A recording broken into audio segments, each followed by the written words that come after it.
大家好，我是邱平，我现在来到了西安的南郊，今天来看一个特别的地方，叫做长宁宫，也是上个世纪蒋介石在西安的行宫，他和宋美龄在这里居住了好几次。里面呢，他们当年种植的桂花树现在还在，并且还有很长的那个暗道逃生通道。现在呢，我们就去看一下。已经进来了，本身是收门票的，我也是用的旅游年卡。关中大地呢有好几个年卡，大家如果来陕西玩的话，可以先看一下。一般我去每个地方都会看看有没有旅游年卡。在这一块可以看到很多树木，就证明这个行宫非常隐蔽啊。一般选择建造行宫都是比较隐蔽的。你像蒋介石行宫，我们在庐山看过，还有南京的美龄宫，都算是比较隐蔽。那在这一块有很多窑洞。就以前肯定是有人居住的，蒋介石来到这个行宫居住，他在前面住在那里，肯定是有很多守卫人员、保卫人员。那在外围一点呢，也是有人居住的，有工作人员，因为他出行不可能是一个人嘛，是一整个团队。这座行宫是建在一个高坡上面，非常隐蔽，是当时胡宗南专门为蒋介石秘密打造的长宁宫，说是西北唯一的行宫。蒋介石呢也经常来这里办公，因为西安本来就是一个非常重要的地方。还有呢，黄埔军校的分校也是在西安，那蒋介石呢就时不时会过来。远处一点呢就是秦岭，只是说今天天气不太好，看不到。在这个行宫不远处有一条河叫浩河，这是绕西安8条河流之一选择这里作为行宫，考虑的就是2点：一个隐秘，然后呢，风景确实是非常不错。我们等一下在里面呢有一个凉亭，蒋介石呢当年也是站在那个亭子里面看远处的风景，看河流，看秦岭。前方呢就是暗道的出口了，我们不从这里进。现在这一块叫长宁宫，它的历史也是非常悠久的，名字是从唐朝时期来的。因为李世民曾经封这里为皇家御园，就赐名长宁宫，寓意呢是长保安宁，并且呢在里面呢还有为他母亲修建了一座寺庙，名字就是这样流传下来了。继续往前走，刚刚还是属于外围，从这边过去呢才算是进入到行宫里面。蒋介石和宋美龄当时居住和办公就在前方，大家看看位置，下面是河流，后面是山，中间是房屋。我们经常说的房子靠山临水，就是这种说法，位置确实是非常好这边有个亭子，先来看一看。祈福亭，灵感石，这是人们祈福用的。看房子没有多少栋，实际来讲的话，面积是挺大的。这边是居住的，那后面呢，山里面是有那个通道的，逃生通道，我们或者说叫做防空洞。前方这个亭子叫做望远亭，建于1940年，是一座6柱支撑的中国式传统亭子，高居行宫之巅。登亭远眺，视野开阔，心旷神怡。远处的秦岭终南山风光尽收眼底。蒋介石呢常在这里看书、饮茶、观景，与军政要员谈话。这一幅照片是蒋介石和胡宗南在这个亭子的合影，也就是说，当时呢，他们在这个亭子交流、谈心，看着远处。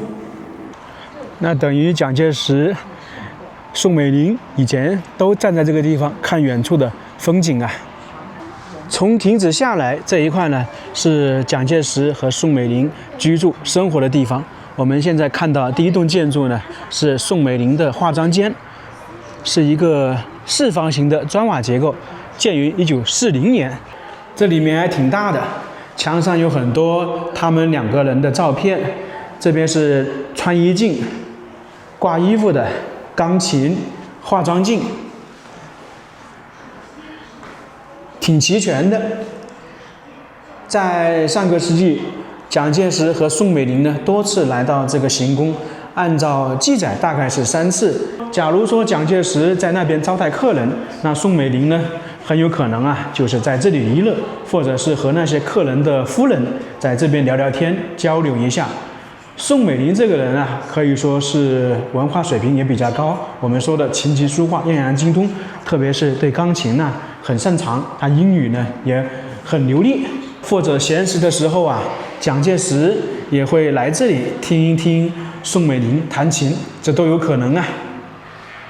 这上面呢也有蒋介石的照片，旁边有个合照，不知道是不是在这一边合照的，看不出来。反正等一下我们能够看到他们种植的那个桂花树。等于娱乐间是单独的一个房间，那蒋介石居住或者招待客人肯定是在这一块了。刚下来第一眼就看到了桂树，蒋介石和宋美龄亲手种植的。因为宋美龄啊特别喜欢桂树，只要是他们行宫或者长期居住的地方，他们都会种植一些树木。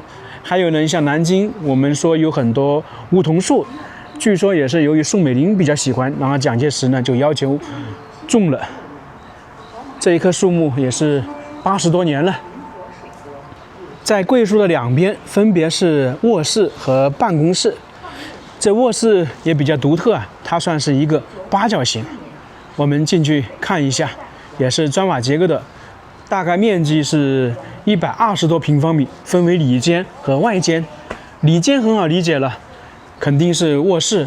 那外间呢，属于书房。这里2个门刚好是贯通的，这就是书房。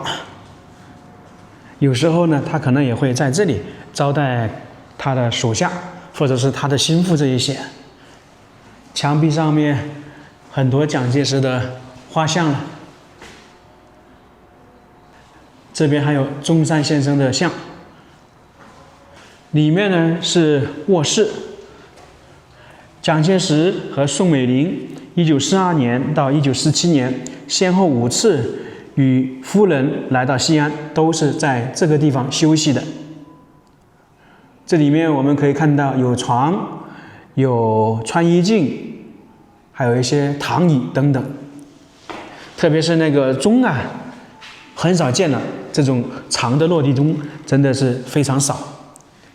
这个房子呢是一个8面形，在里面看的话感觉不太出来啊，有点像是椭圆一样，实际的话不是。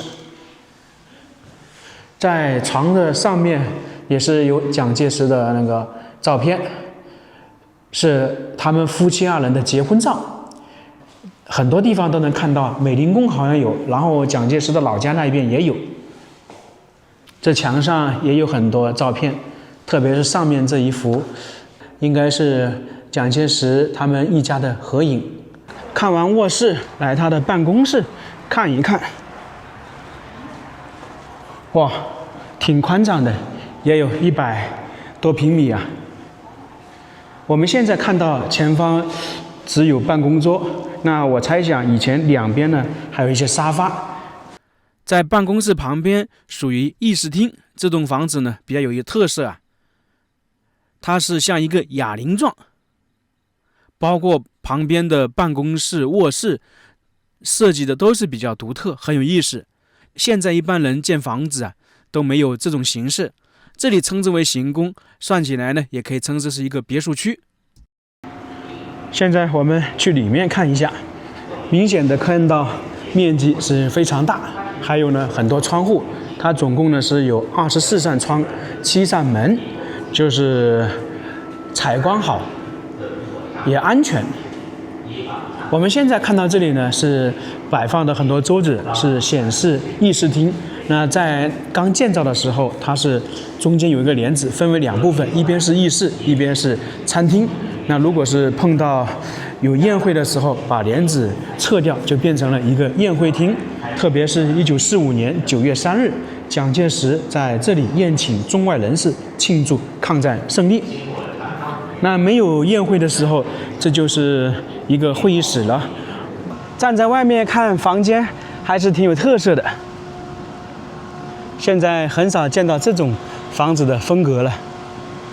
在这边还有一个西式佛爷庙，是我们一开始说的关于李世民的母亲。这边还有壁画，说的是李世民的母亲窦太后出巡在这一块呢遇到土匪，非常危险，于是呢他们就逃跑，后面是被秦雄和尉迟敬德救了。那在这种情况下呢，窦太后就下令建造一个庙宇，或者说李世民下令建造一个庙宇。对于这个故事的可信度，我持怀疑态度，因为这个窦太后啊，在李渊称帝进入长安之后，她就已经不在了。那实际来讲的话，她就不可能来这个地方。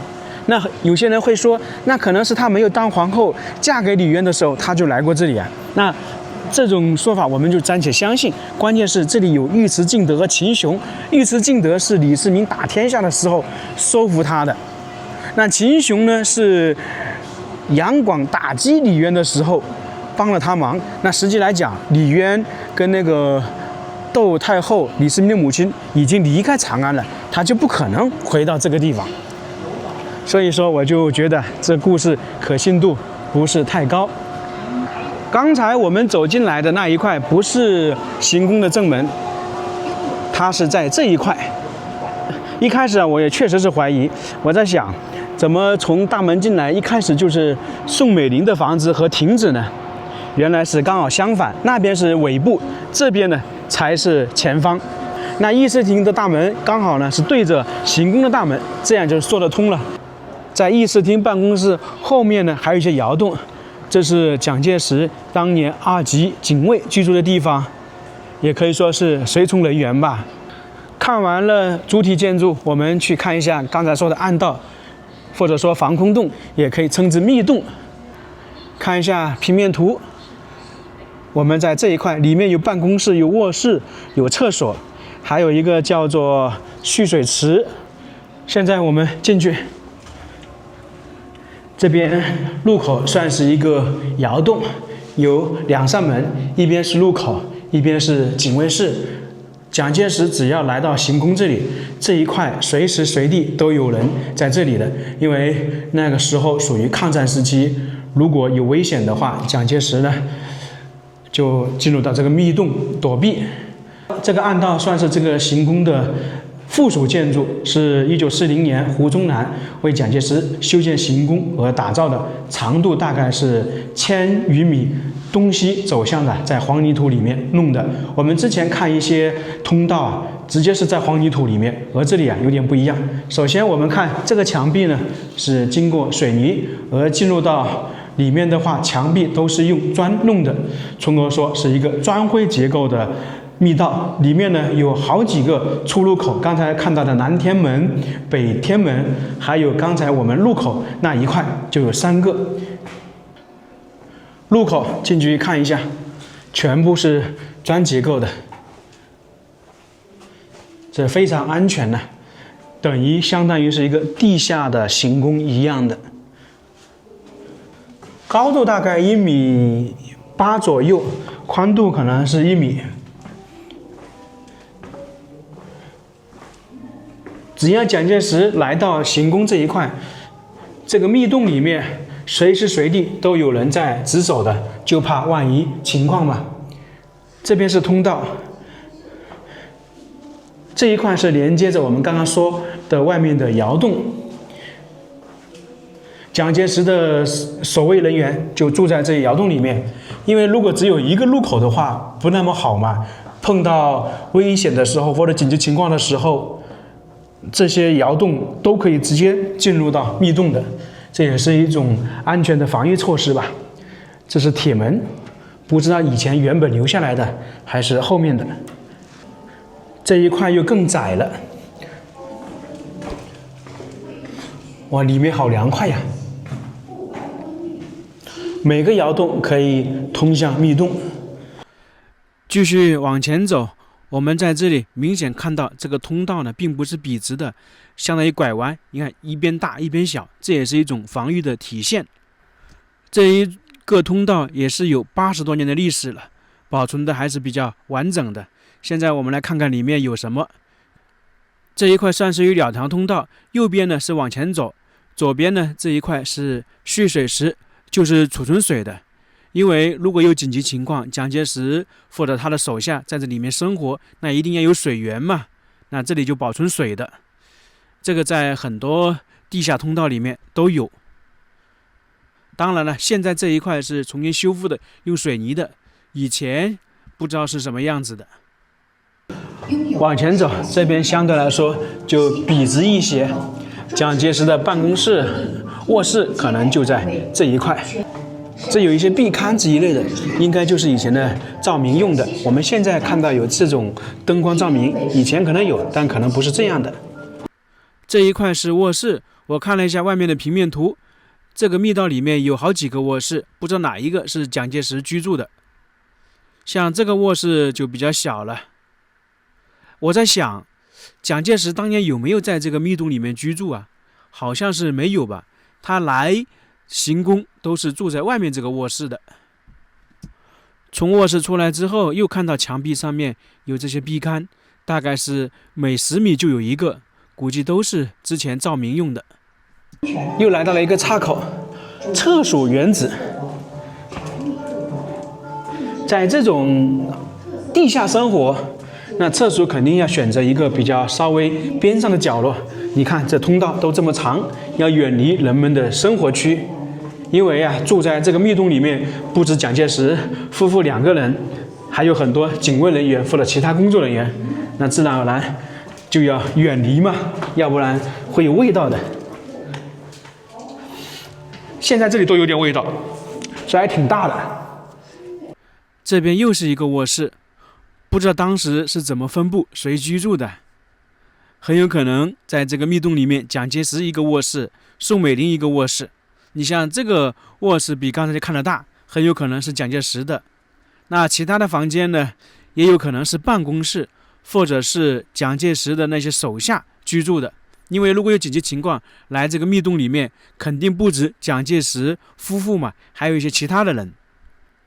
在卧室不远处是办公室，这个很好理解了，是蒋介石的办公室。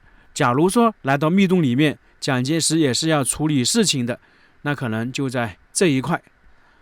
房间不是很大，继续往前走，又来到了一个房间。这里呢，等于是一个交叉路口，北天门、南天门，相当于是往2个方向出去。那北天门呢，现在这边前方是密封的，我们得原路返回，就先走这一块。这一块叫做密洞，我们也可以称之为逃生通道或者是防空洞。那肯定出口是多个方向的，不可能只有这一块。这里以前也是有房间，那可能是不是警卫人员居住的，或者是其他人员在这里居住。反正它每一个房间呢都是有作用的，或者说某一个房间属于储存粮食的。继续往前走，就看到很多台阶，就证明这一块的通道是往上走的。刚才我们看到行宫是在半山坡的一个平台上面，那既然要修建这个逃生通道，有多个出口，向上或者向下，以及呢平面出入，这一块看的就比较清楚了。它暗道呢是向上有一段距离，等于是离行宫越来越远了，这样的话也就越来越安全。这一块的通道很长，由于前方是出不去，我们到这里差不多了。现在我们开始往南天门方向走，这一块呢是能够走出去的，等一下看看是通向哪里。南天门也好，北天门也好，都是通过台阶走到上面去的，就离开下面低一点的区域。我们刚才在北边也说了，那也可以称得上是逃生通道了，挺高的。我已经走了好几分钟了。当时修建这个密洞暗道的话，应该是花费了大量的人力、物力、财力啊。他首先要在这样的山体里面挖出通道，后面全部得用砖块把它砌起来，这也是一个不小的工程啊。总的长度差不多达到1公里，也是不简单的。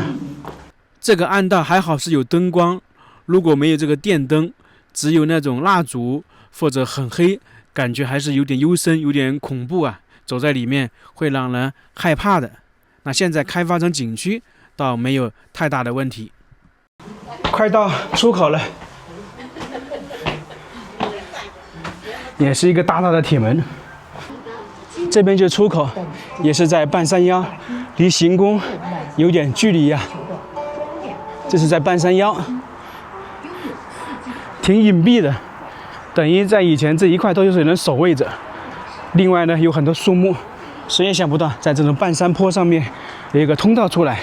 行宫应该是在前方一点，有一个御仙洞，那就是我们刚才说的正门出口那一块，